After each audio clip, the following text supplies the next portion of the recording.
আসসালামু আলাইকুম। গতকাল সন্ধ্যার সময় ঈদের চাঁদ উঠেছে, সুতরাং গতকাল ছিল শাওয়াল মাসের প্রথম দিন আর আজকে হচ্ছে শাওয়াল মাসের দ্বিতীয় দিন, 1445 হিজরি সাল। আর আজকে হচ্ছে ঈদ উল ফিতর, রমজান শেষ, এক মাসের রমজান শেষে আমরা আজকে বাংলাদেশে ঈদ উদযাপন করতেছি। এক মাস রোজা রাখার পর আমরা যে ঈদ উদযাপন করি সেটার নাম হচ্ছে পবিত্র ঈদ আল ফিতর। নিতান্ত একটি গ্রাম এবং গ্রামের সবুজের মাঝখানে চতুর্দিকে সবুজ ফসলের মাঠ, সবুজ গ্রাম, মাঝখানে চমৎকার একটি ঈদগাহ মাঠে আমরা ঈদের নামাজ পড়ার জন্য জমায়েত হয়েছি। একটা কিতাব আছে, তোমরা কিতাবুন নেকার হাসিয়ার মধ্যে দেখবে আলো না রাসূলুল্লাহ সাল্লাল্লাহু আলাইহি ওয়াসাল্লামের উপরে 20 বার দরুদ পরে বাসায় ফেরত নিয়ে যান। আর যারা পার্টি আছে যারা রওনা হবে ওই যে রওনা তারা আমরা জীবনে আরাম এই কথা শোনো না, আমরা জীবনে আরাম না কি জন্য আঙ্গের কাছে 3টা মোবাইল আছে।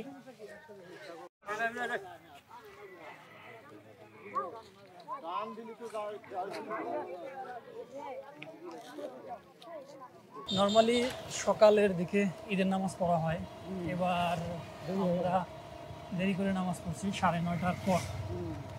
নামাজের পর আমরা খাওয়া দাওয়া করে একটু বিশ্রাম নিয়ে বের হলাম। আমার যে গ্রামের জন্ম, সেইখানটা আসলে গ্রাম বলতে প্রকৃতপক্ষে যে গ্রাম, প্র্যাকটিক্যালি যে গ্রাম, এটা হচ্ছে আসলে মেইন গ্রাম। সো ওই সিনারি এর আগের ভিডিওগুলোতে আমি আপনাদের দেখাইছি। তো এইবার আমি দেখাতে যাচ্ছি অন্য কোনো এলাকার, আমার আশেপাশে যে এলাকাগুলো আছে সেগুলো দেখানোর জন্য। সো আমি বের হয়ে পড়ছি, আমার পাশের এলাকায় চলে আসছি। আর এখানে বিনোদন বলতে সেরকম কোনো সুযোগ নাই। সো এখানে যে বড় বড় ব্রিজগুলো আছে সেই ব্রিজগুলোতে আসলে লোকজনের একটু ভিড় হয় ঈদের দিন বিকালবেলা, যদিও পুরোটাই হচ্ছে ন্যাচারাল। 2 পাশটাতেই, ব্রিজের এই পাশটা প্লাস হচ্ছে এই দিকটাতে নদীর তলায় পানি চলে গেছে, হালকা পানি। এটা ছিল বাড়ির কাছে সবচেয়ে বড় ব্রিজ, যেটা এটা আমরা চেষ্টা করব অন্য আরেকটি ভিডিও দেখানোর জন্য, যেখানটাতে আমরা একদম ইন্ডিয়ার সীমান্তের যে সৌন্দর্য রয়েছে সেটা দেখার জন্য।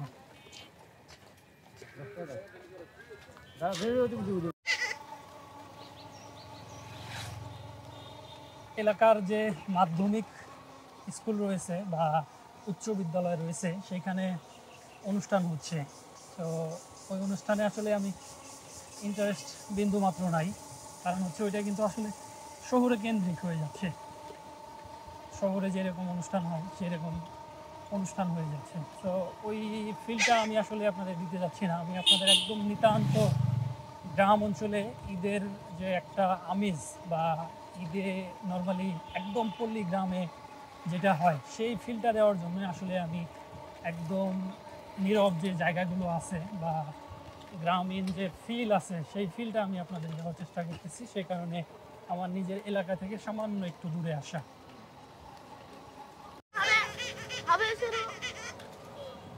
ক্যামেরা শুরু করছো? এত মানুষ আজকে? বাবা আজকে ঈদের কারণে মানুষ বেশি।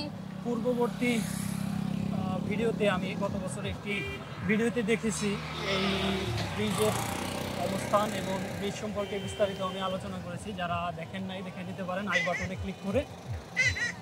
আর যারা দেখেছেন তারা আজকের ভিড়টা লক্ষ্য করতে পারেন। আজকে যে ঈদ বিকালবেলা সবাই বেড়াইতে এসেছে, যদিও আমি আসলে ফিল দিতে চেয়েছিলাম একদম পল্লী গ্রামের বা নিতান্ত ওই যে গ্রাম এলাকা আছে সেটার ফিল দিতে চেয়েছিলাম, কিন্তু এটাও না, সেটা আর হচ্ছে না। কারণ ঘুরে ফিরে সেই শহরে ফিলটাই কিন্তু এখানে চলে আসছে।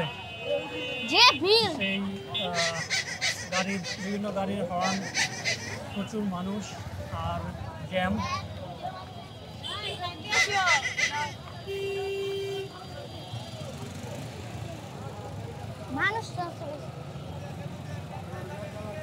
আমি একটু উপর থেকে দেখানোর চেষ্টা করি এই ব্রিজের লোকেশন, আর হচ্ছে দেখেন কি পরিমাণ মানুষের ভিড়।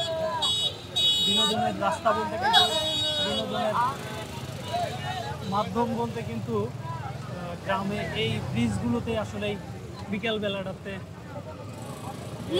বয়সী ছেলেমেয়েরা আছে, তাদের আড্ডাটা কিন্তু এদিকটাতেই জমে ওঠে।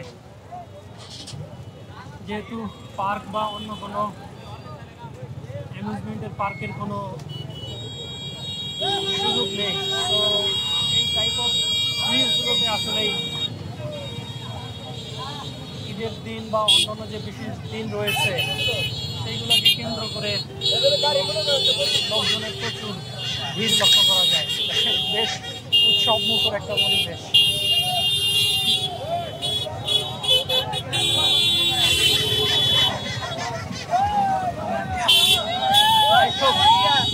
অলরেডি আপনাদের কান ঝাড়াপালা হয়ে গেছে। আর অ্যাজ ইউজুয়াল এই যে সামনের যে পাহাড়টি দেখা যাচ্ছে সেটি আসলে ভারতের মেঘালয় রাজ্যের পাহাড়। ব্রিজের উপরে কিন্তু সেই শহরের চেনা পরিচিত সেই ফিল্ডটা থাকলেও ব্রিজের নিচে কিন্তু সেই নিতান্তই যে গ্রাম এলাকার প্রাকৃতিক সৌন্দর্য যেটা রয়েছে সেটা কিন্তু ঠিক এখানেই রয়ে গেছে। এটা মলিন করার কিন্তু কোনো অপশন নেই।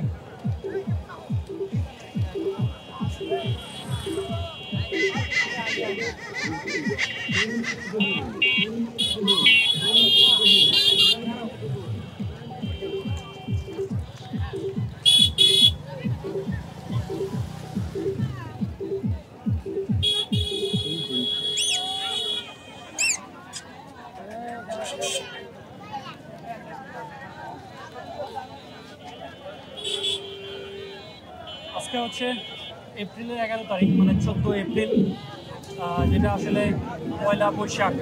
আর ঠিক কিছুদিন পরেই কিন্তু পয়লা বৈশাখ। এই এলাকাগুলোতে কিন্তু গ্রামীণ যে বৈশাখী মেলা সেইগুলো কিন্তু শুরু হয়ে যাবে আবার। এই জায়গাটি বা এই ব্রিজটির অবস্থান হচ্ছে জামালপুর জেলার একদম উত্তর পূর্ব একটি এলাকা, ভারতের সীমান্তবর্তী একটা এলাকা। এই পাশটা পুরোটাই হচ্ছে বাংলাদেশের অংশ, জামালপুর জেলার অংশ, দেওয়ানগঞ্জ থানার অন্তর্ভুক্ত। আর আমরা যদি এই পাশটা দেখি, এই পাশটা হচ্ছে ভারতের মেঘালয় রাজ্য, ভারতের মেঘালয় রাজ্য সীমান্ত। মেঘালয় রাজ্যের যে পাহাড়গুলো আছে সেইগুলো কিন্তু দেখতে পাচ্ছেন। আর গুগল ম্যাপে যদি আমি আপনাদের এই এলাকাটা দেখাই, তাহলে এই যে ব্লু চিহ্নটি যেটি দেখতে পাচ্ছেন এটি হচ্ছে আমার অবস্থান। আর এই যে দেখতে পাচ্ছেন মেঘালয়, একদম মেঘালয় সীমান্ত। আর আর আমি যদি একটু ঝুম করে দেখাই, এই হচ্ছে জামালপুর জেলা। জামালপুর জেলা, জামালপুর জেলাটাকে আমি যদি জুম আউট করি, আমার অবস্থান হচ্ছে একদম শেষ সীমান্তে জামালপুর জেলার। জুম আউট করে যদি দেখাই তাহলে এটা কিন্তু এই যে দেখতে পাচ্ছেন মেঘালয় রাজ্য, একদম মেঘালয় রাজ্যের সীমান্ত এই মুহূর্তে আছি আমি। আর একটু কুয়াশাচ্ছন্ন থাকায় আসলে ক্লিয়ার বোঝা যাচ্ছে না। এই পাহাড়টা খুব বেশি দূর নয়, হেঁটেই যাওয়া সম্ভব এই জায়গাটাতে। সন্ধ্যার পর কিন্তু সীমান্তে যে লাইটিংয়ের ব্যবস্থা করা আছে ইন্ডিয়ার পক্ষ থেকে, সেই লাইটটি কিন্তু জ্বলে উঠলে কিন্তু আরেকটু সৌন্দর্যটা বেড়ে যাবে। যদিও এই পাশের সৌন্দর্যটা কোনো অংশ কম নয়, বাংলাদেশের যে অংশটা রয়েছে সীমানার অংশটা সেটা একটু দেখায়। এই পাশটা হচ্ছে বাংলাদেশের জামালপুর জেলা, আর এই পাশটা মেঘালয় রাজ্য ভারতের। যদিও এই জায়গাগুলো বাংলাদেশের মধ্যেই। আর বর্ষাকালে কিন্তু নৌকা দিয়ে বা ছোট যে ইঞ্জিন চালিত নৌকা রয়েছে সেটা দিয়ে কিন্তু অনেকটা কাছাকাছি যাওয়া সম্ভব। ভারতের যে পাহাড় রয়েছে, সীমান্ত রয়েছে, সেখানে কিন্তু যাওয়া সম্ভব। আমাদের এলাকার যারা আছে ওনারা কিন্তু বর্ষাকালে নর্মালি এখানে যেয়ে থাকেন। আমি এই কোলাহল ছেড়ে অনেকটা প্রকৃতির কাছে চলে আসলাম। ওই ব্রিজের উপর থেকে একদম নিচে চলে আসলাম। দেখেন ব্রিজের উপরে কিন্তু প্রচুর ভিড় এবং কোলাহল, গাড়ি এবং লোকজন বিভিন্ন বিনোদনের মাধ্যম ব্যবহার করার কারণে ওইখানে একটা সাউন্ড পলিউশনের সৃষ্টি হয়ে গেছে। সো আমি চাচ্ছি যে এখানে যে যদিও নদীতে খুব কম পানি, তবে এটার যে সৌন্দর্য সেটা কিন্তু আসলে বর্ণনা অতীত।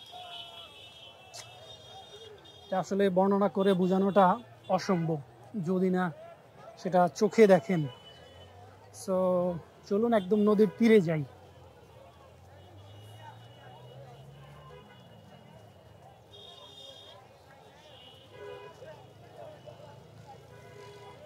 ঠিক ব্রিজের নিচেই।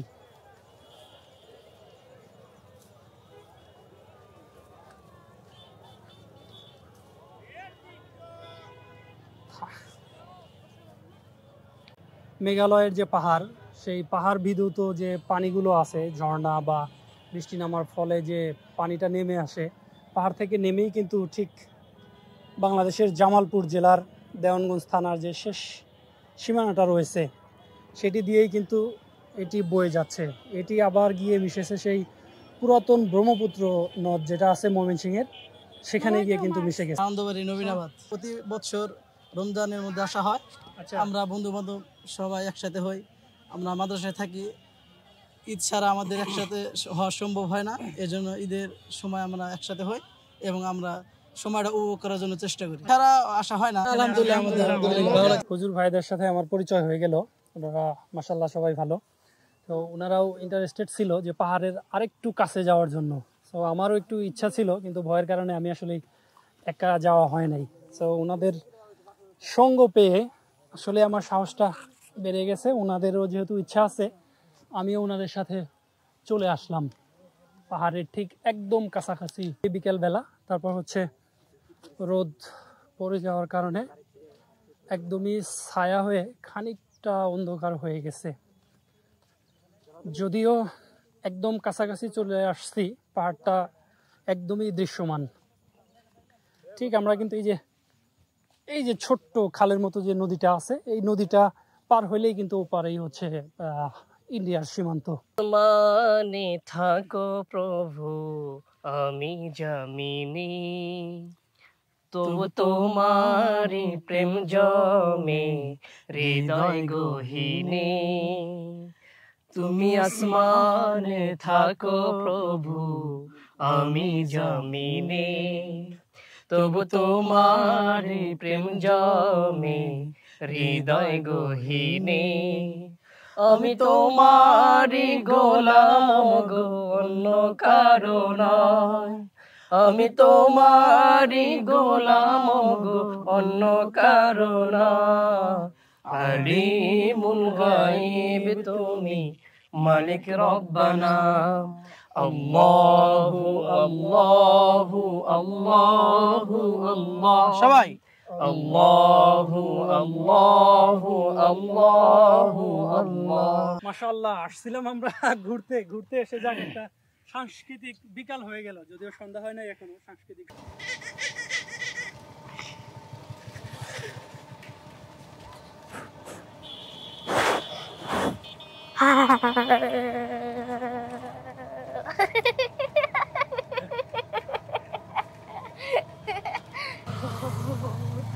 যদিও গ্রাম আর আগের মতো সেই গ্রাম নাই, গ্রামেও যে শহরের বা আধুনিকতার যে ছোঁয়া সেটি কিন্তু লেগে গেছে।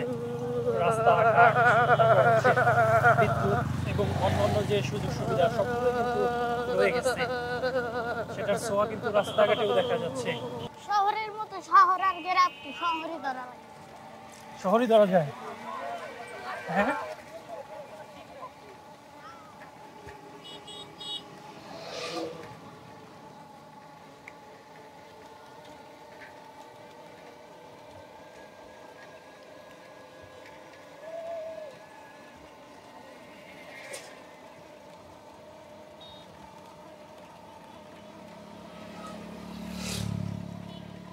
ঠিক সামনে হচ্ছে বাজার, বাম পাশে আরও একটি উচ্চ বিদ্যালয় বা মাধ্যমিক বিদ্যালয়, যেখান থেকে 6 থেকে 10 পর্যন্ত পড়াশোনা হয়।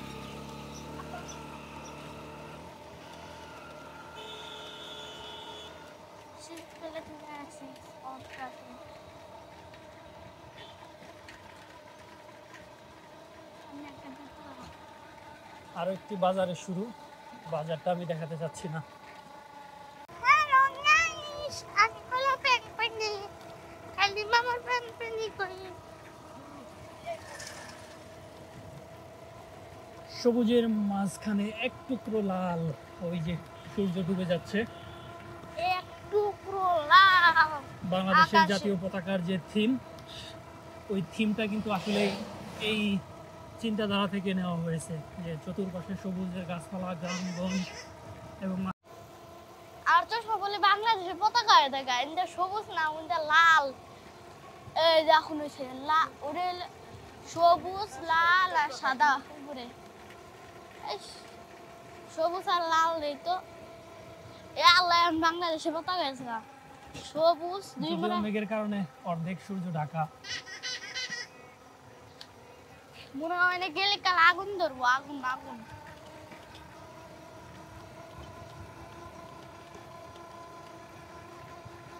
ওই জায়গা থেকে তো আলোটা এনে আসতেছে না।